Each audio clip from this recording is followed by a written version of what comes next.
안녕하세요. 썰라디오입니다. 사연자는 25년 지기 친구의 갑작스러운 죽음 이후 남겨진 친구의 아내를 위로하기 위해 손을 내밀었습니다. 하지만 선을 넘지 말아야 했던 그 관계가 점점 위험한 사랑으로 변해가면서 그는 모든 것을 잃게 되는데요. 그 사람을 떠올리면서도 당신이 보고 싶어요. 이 한마디 속에 담긴 그의 후회와 욕망의 무게는 얼마나 컸을까요? 지금부터 그 충격적인 이야기를 전해드리겠습니다. 함께 들어보시죠. 안녕하세요. 저는 올해로 48이 된 최준혁이라고 합니다. 저는 평범한 회사원이자 결혼 20년 차에 두 아이를 둔 가장입니다. 제 삶은 누군가 보기에는 그저 안정적이고 평화로워 보였을 겁니다. 매일 회사에서 일하고 퇴근 후엔 아내와 아이들과 저녁을 먹으며 소소한 일상의 행복을 느끼곤 했으니까요. 하지만 이런 평온한 삶을 송두리째 흔들어 놓은 사건이 있었습니다. 바로 제 25년 지기 친구 김영훈의 갑작스러운 죽음이었습니다. 준혁아, 영훈이가 심장마비로 세상을 떠났대.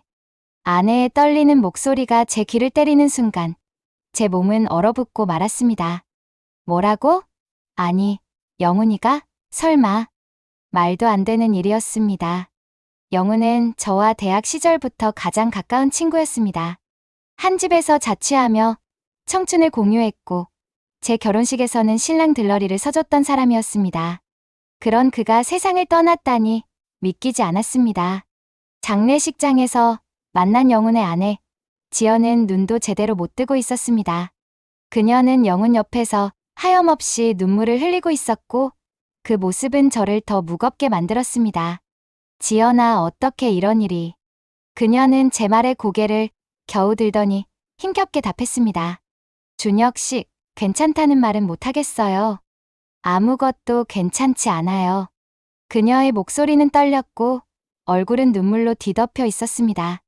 장례식 내내 저는 그녀가 안쓰러워 견딜 수 없었습니다. 영훈과 그녀는 아이가 없었기에 남겨진 그녀는 이제 완전히 혼자가 된 셈이었습니다. 장례가 끝난 뒤 그녀의 삶은 어떻게 될지 상상조차 할 수 없었습니다. 장례식이 끝난 후에도 그녀의 모습이 머릿속을 떠나지 않았습니다. 지연은 앞으로 어떻게 살아갈까? 그 큰 집에서 혼자 얼마나 외로울까? 평소 영훈이 농담처럼 하던 말이 떠올랐습니다. 우리는 서로밖에 없어. 애도 없고 누군가 쓰러지면 옆에서 잡아줄 사람은 우리 둘밖에 없잖아. 그 말이 현실이 되었다는 게 믿기지 않았습니다. 영혼 없는 지연의 삶은 과연 어떨까 생각하다 보니 마음 한구석이 저릿해졌습니다. 저는 용기를 내어 그녀에게 전화를 걸었습니다. 지연아, 잘 지내고 있어? 밥은 먹고 다니는 거야? 그녀는 무기력한 목소리로 대답했습니다. 괜찮아요. 그저 하루하루 어떻게든 버티고 있어요. 그 대답은 명백히 거짓말이었습니다. 그녀가 괜찮지 않다는 건 목소리만 들어도 알 수 있었습니다. 저는 그녀를 혼자 두면 안 되겠다고 생각했습니다. 그래서 그녀를 위해 조금 더 시간을 내기로 결심했습니다. 며칠 후, 저는 지연에게 저녁 식사를 제안했습니다. 지연아, 오늘 저녁은 밖에서 먹자. 집에만 있지 말고 바람도 좀 쐬고. 그녀는 처음에는 망설였지만 결국 제안을 받아들였습니다. 그렇게 우리는 근처의 작은 식당에서 만났습니다. 저는 그녀에게 일부러 영훈에 대한 이야기를 꺼냈습니다. 영훈이 녀석, 참 장난꾸러기였지. 결혼식 때 신부 측 하객들한테까지 춤춰보라고 한 거 기억나? 지연은 처음에는 무덤덤하게 듣더니 나중에는 작게 웃음을 터뜨렸습니다. 그러게요. 그 사람, 항상 주변을 웃게 만들었죠. 그런데 그 사람이 없으니 이제 그 웃음이 사라졌어요. 그녀는 한숨을 쉬며 고개를 떨궜습니다. 저는 그녀를 위로하려 했지만 그 순간 제 마음도 무거워졌습니다. 영훈이 없는 자리에서 그녀가 얼마나 힘들지, 그리고 내가 얼마나 부족한 위로를 하고 있는지 실감했기 때문입니다. 그날 이후 저는 그녀를 자주 만나게 되었습니다. 단순히 그녀가 괜찮아질 때까지 돕고 싶다는 마음에서 시작한 일이었지만 시간이 지나면서 점점 그녀와의 만남이 기다려지기 시작했습니다. 한 번은 그녀가 말했습니다. 준혁 씨, 그냥 누군가 내 얘기를 들어준다는 것만으로도 참 위로가 돼요. 고마워요. 그녀의 말은 단순한 감사 인사였지만 그날 이후 저는 이상하게도 그녀의 웃는 얼굴이 떠올라 잠을 이루지 못했습니다. 이건 이상한 감정이야. 내가 이러면 안 돼. 그녀는 제 친구의 아내였습니다. 더군다나 아내와 아이들이 있는 제가 느껴서는 안 될 감정이라는 걸 누구보다 잘 알고 있었습니다. 하지만 그녀와 함께 있을 때 느껴지는 따뜻함과 위로는 무시하기 어려웠습니다. 하루는 그녀가 이런 말을 꺼냈습니다. 준혁 씨, 저는 가끔 영훈이한테 너무 미안해요. 나 혼자 살아남아서 내가 더 잘했으면 그 사람이 이렇게 떠나진 않았을 것 같아요. 그녀의 말에 저는 머뭇거리며 대답했습니다. 지연아, 그런 생각은 하지 마. 그건 내 잘못이 아니야. 누구도 탓할 수 없는 일이잖아. 그녀는 고개를 숙인 채 눈물을 흘렸습니다. 그 순간 저는 자신도 모르게 손을 뻗어 그녀의 어깨를 감싸 안았습니다. 영훈이도 내가 행복하길 바랄 거야. 그러니까 스스로를 너무 미워하지 마. 그날 그녀는 처음으로 제게 기대어 울었습니다. 그 눈물은 너무나 뜨거웠고 제 마음 한구석을 강하게 흔들어 놓았습니다. 그날 이후로도 우리는 자주 만났습니다. 그녀와 함께 산책을 하거나 카페에서 이야기를 나누는 시간이 점점 더 많아졌습니다. 하지만 그런 시간이 쌓일수록 저는 점점 더 스스로를 합리화하려는 자신을 발견하게 되었습니다. 이건 단순히 친구로서 위로해주는 것뿐이야. 그 이상도 이하도 아니야. 그러나 그런 생각은 저 자신에게조차 납득되지 않았습니다. 그녀의 말 한마디, 웃음 한 번이 제게 너무 큰 울림으로 다가왔기 때문입니다. 그날 우리는 마지막에 그녀의 집 앞까지 걸었습니다. 그녀는 문 앞에서 잠시 망설이더니 저를 향해 말했습니다. 준혁 씨, 오늘은 그냥 차 한잔하고 가요. 너무 조용해서 무서울 때가 많아요. 저는 잠시 머뭇거렸지만 결국 그녀의 제안을 거절하지 못했습니다. 그녀의 집에 들어서는 순간 저는 왠지 모를 긴장감과 묘한 감정에 휩싸였습니다. 그날 그녀의 집에 들어섰을 때 저는 어딘가 이상한 긴장감을 느꼈습니다. 거실은 잘 정돈되어 있었지만 한눈에 봐도 외로움이 느껴지는 공간이었습니다. 소파 옆 작은 테이블 위엔 아직도 영훈의 사진이 놓여 있었고 벽에는 둘이 함께 찍은 웨딩 사진이 걸려 있었습니다. 여기 앉으세요. 제가 차 끓여 올게요. 지연은 부엌으로 들어가면서도 무언가 말하고 싶은 듯 망설였습니다. 그녀가 주방에서 차를 준비하는 동안 저는 방 안을 둘러보다가 책상 위에 놓인 작은 노트북과 서류들을 보게 되었습니다. 그것은 영훈의 흔적이었습니다. 그 사람, 저거 되게 소중히 했어요. 회사 일도 여기서 처리했었고요. 지연이 조용히 다가오며 말을 걸었습니다. 저는 그녀의 말에 대답하지 못한 채 그저 가슴이 답답해졌습니다. 영훈의 빈자리가 느껴졌고 동시에 이 공간에서 내가 있어도 되는지 알 수 없는 죄책감이 밀려왔습니다. 차를 마시며 그녀와 대화를 나누던 중 지연은 솔직한 이야기를 꺼냈습니다. 준혁 씨, 사실 요즘 너무 무서워요.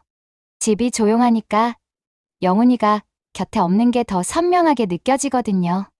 아무리 TV를 틀어놔도 그 공허함은 가려지지 않아요. 그녀는 눈물을 참으려 애쓰는 듯 보였지만 결국 울음을 터뜨렸습니다. 내가 뭘 더 잘못했길래 이렇게까지 혼자 남겨졌을까요? 저는 자꾸만 그녀에게 가까이 다가가고 싶다는 충동에 휩싸였습니다. 그녀의 고통을 덜어주고 싶은 마음이었지만 그 마음 뒤에는 제가 인정하고 싶지 않은 또 다른 감정이 숨어 있었습니다. 지연아, 내 잘못이 아니야. 그 누구도 이런 일을 예상하지 못했잖아. 저는 손을 뻗어 그녀의 어깨를 감쌌습니다. 그녀는 고개를 숙이고 조용히 제게 기대었습니다. 그날 이후 우리의 만남은 점점 더 잦아졌습니다. 처음엔 단순히 위로하고 싶다는 생각에서 시작했지만 시간이 지날수록 저는 지연과의 만남이 기다려졌습니다. 그녀의 목소리, 그녀의 웃음소리가 저에게 너무 익숙해졌고 점점 더 그녀에게 빠져들고 있음을 느꼈습니다. 하루는 그녀가 저에게 물었습니다. 준혁 씨, 당신은 어때요? 요즘 어떻게 지내요? 제가 자꾸 연락해서 불편하진 않아요? 그녀의 말에 저는 거짓말을 했습니다. 아니야, 불편하긴. 오히려 너랑 얘기하면 내가 더 편해. 영훈이 생각도 나고 너랑 이렇게 얘기하는 게 좋아. 그 말은 제 진심이기도 했습니다. 그녀와 함께 있을 때면 시간이 빨리 지나갔고 저는 평소 느끼지 못했던 감정을 느꼈습니다. 어느 날 그녀와 함께 공원을 걷던 중 그녀가 조심스럽게 입을 열었습니다. 준혁 씨, 나도 이제 웃을 수 있을까? 그녀의 말에 저는 웃으며 대답했습니다. 그럼 영훈이도 내가 웃는 걸 보고 싶어 할 거야. 행복하게 살아야 해. 그녀는 한참을 저를 바라보더니 다소 뜬금없는 질문을 던졌습니다. 근데 준혁 씨는 왜 이렇게 좋은 사람이에요? 어떻게 항상 이렇게 배려를 해줘요? 그 말에 저는 순간 머뭇거렸습니다. 그리고 무심코 대답했습니다. 그냥 너를 보면 내가 도와주고 싶어. 그녀는 미소를 지으며 말했습니다. 그 사람 곁에 준혁 씨 같은 친구가 있어서 정말 다행이에요. 그래서 나도 이렇게 힘을 낼 수 있는 거겠죠. 그녀의 말과 표정이 제 마음을 흔들어 놓았습니다. 단순히 친구의 아내를 돕고 있다는 명목으로 정당화했던 감정이 점점 더 다른 형태로 변하고 있음을 느꼈습니다. 그날 밤, 그녀가 저를 집 앞까지 바래다 주며 말했습니다. 오늘은 조금 더 얘기하고 싶어요. 그냥 차 한 잔만 하고 가요. 저는 망설였지만 결국 그녀의 부탁을 거절하지 못했습니다.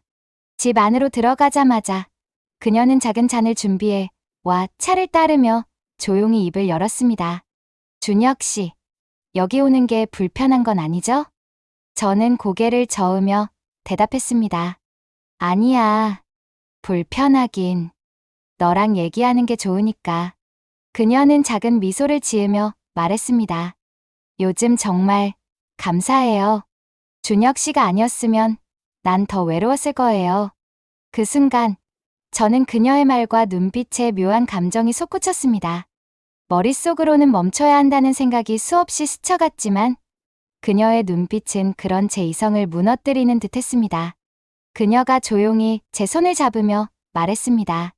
준혁 씨, 제가 너무 의지하고 있는 건가요? 당신이 아니면 난 정말 어떻게 할지 모르겠어요. 그 말은 제가 가지고 있던 마지막 경계를 무너뜨렸습니다. 저는 그녀의 손을 뿌리치지 못한 채 그녀를 향해 한 걸음 다가갔습니다.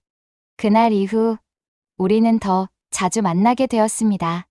하지만 그럴수록 저는 더 큰 혼란과 죄책감에 시달렸습니다. 내가 이러면 안 돼. 지연은 친구의 아내야. 그리고 난 가족이 있는 사람이야.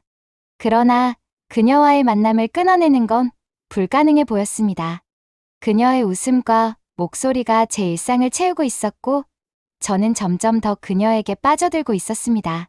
하루는 그녀가 문득 이런 말을 꺼냈습니다. 준혁 씨, 나 이제 정말 괜찮아질 수 있을까요? 저는 대답 대신 그녀의 손을 잡고 말했습니다. 넌 지금보다 더 괜찮아질 수 있어. 난 그렇게 믿어. 그 순간 그녀는 제게 기대며 작게 속삭였습니다. 그 사람을 떠올리면서도 이상하게 당신이 보고 싶어지는 건 왜일까요? 그 말은 제 마음을 강하게 흔들어 놓았습니다. 저는 그녀를 멀리해야 한다는 걸 알면서도 그녀를 놓을 수 없었습니다. 그날 이후 지연과의 만남은 점점 더 일상이 되어갔습니다.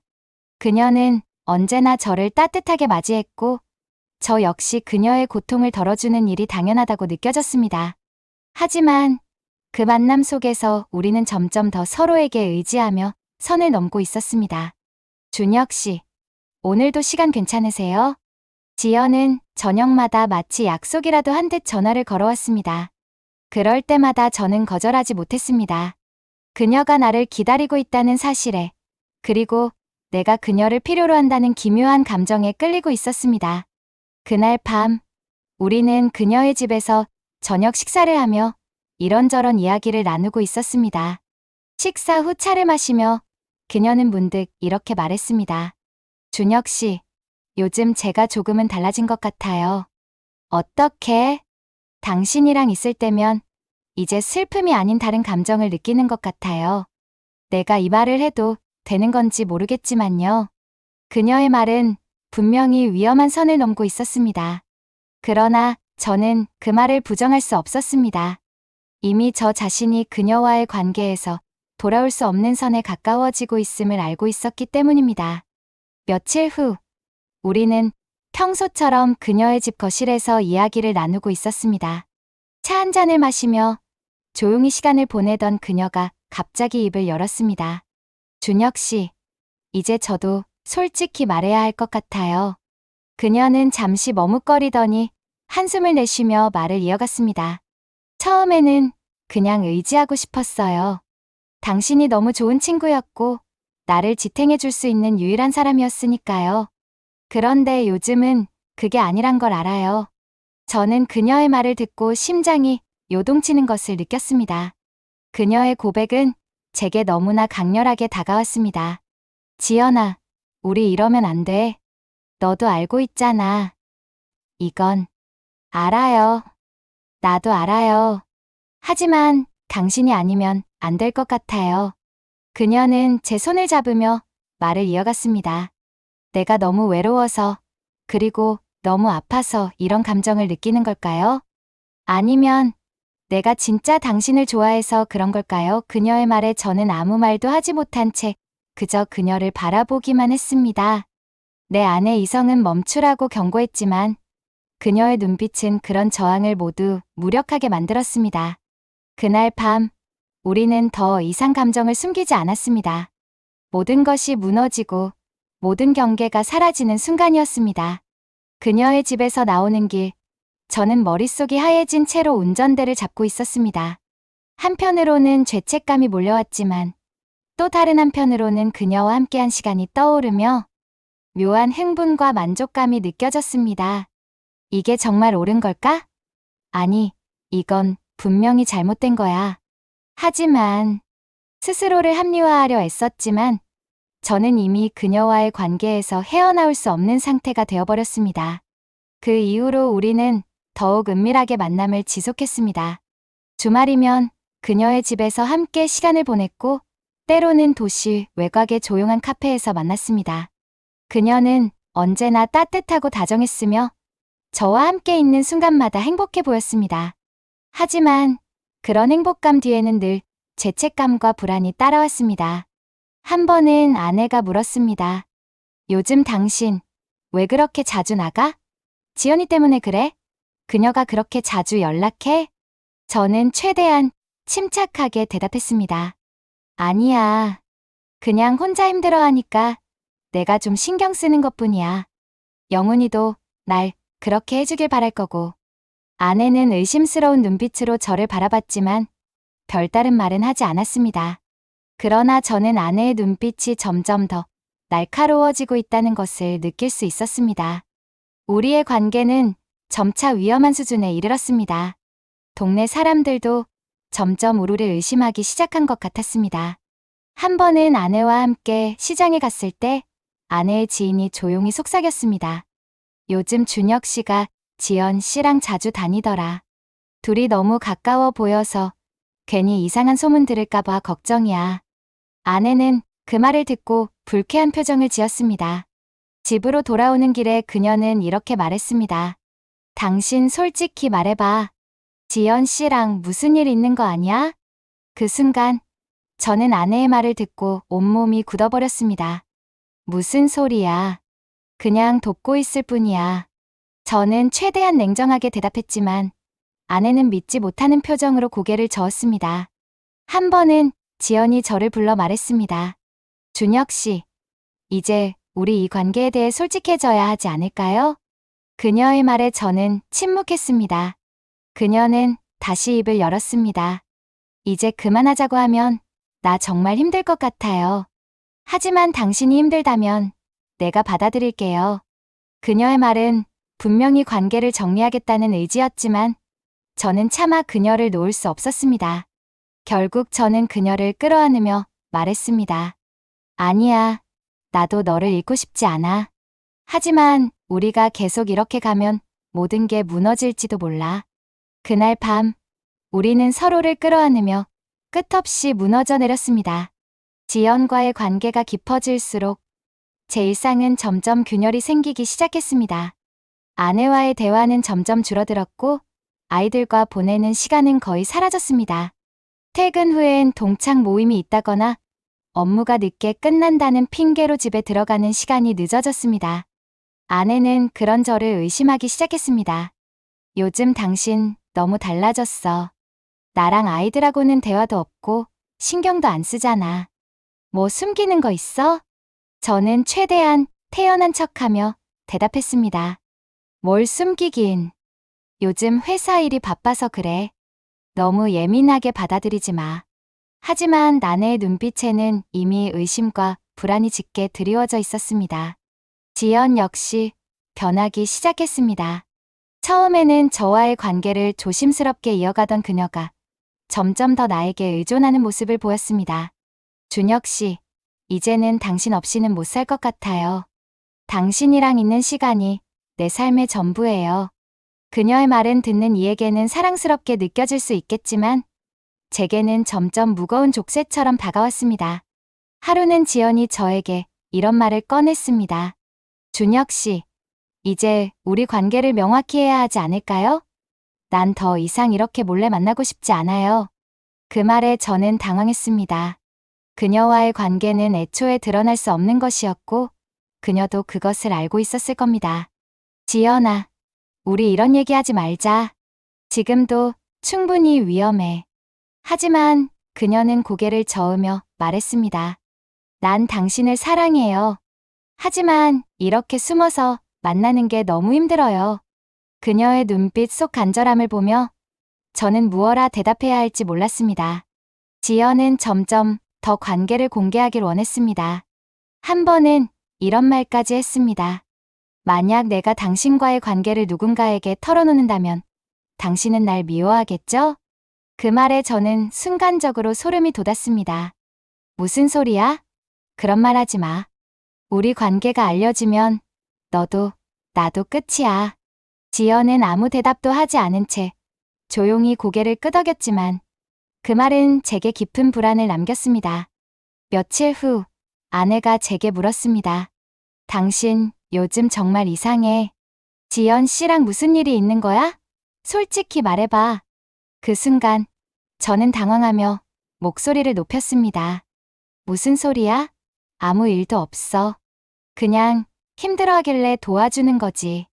하지만 아내는 더 이상 제 말을 믿지 않는 눈치였습니다. 그리고 결국 일이 터지고 말았습니다. 하루는 아내가 제 핸드폰을 우연히 확인하다가 지연이 보낸 메시지를 보게 된 겁니다. 오늘 밤에도 우리 만날 수 있죠? 당신 없으면 못 견딜 것 같아요. 아내는 핸드폰을 들고 다가와 소리쳤습니다. 이게 뭐야? 당신, 지연 씨랑 대체 무슨 관계야? 저는 아무 말도 하지 못한 채 얼어붙었습니다.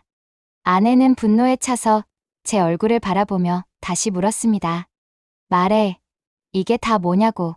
대체 언제부터야? 그 순간 저는 모든 것이 끝났다는 것을 직감했습니다. 아내는 핸드폰을 던지고 집을 나가버렸습니다. 그날 밤 아내는 아이들을 데리고 친정으로 갔습니다. 저는 텅 빈 집에서 혼자 앉아 깊은 자책감에 빠졌습니다. 왜 그랬을까? 왜 멈추지 못했을까? 며칠 후 아내는 이혼 서류를 들고 집으로 돌아왔습니다.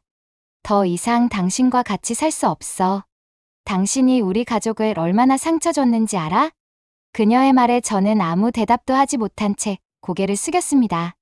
아이들에게는 차마 말 못하겠어. 당신이 그냥 떠난 걸로 할게.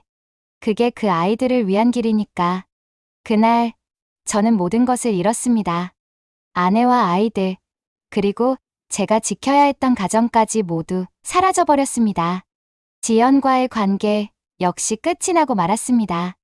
저는 이 이야기를 통해 한순간의 잘못된 선택이 얼마나 큰 대가를 가져오는지 알리고 싶습니다.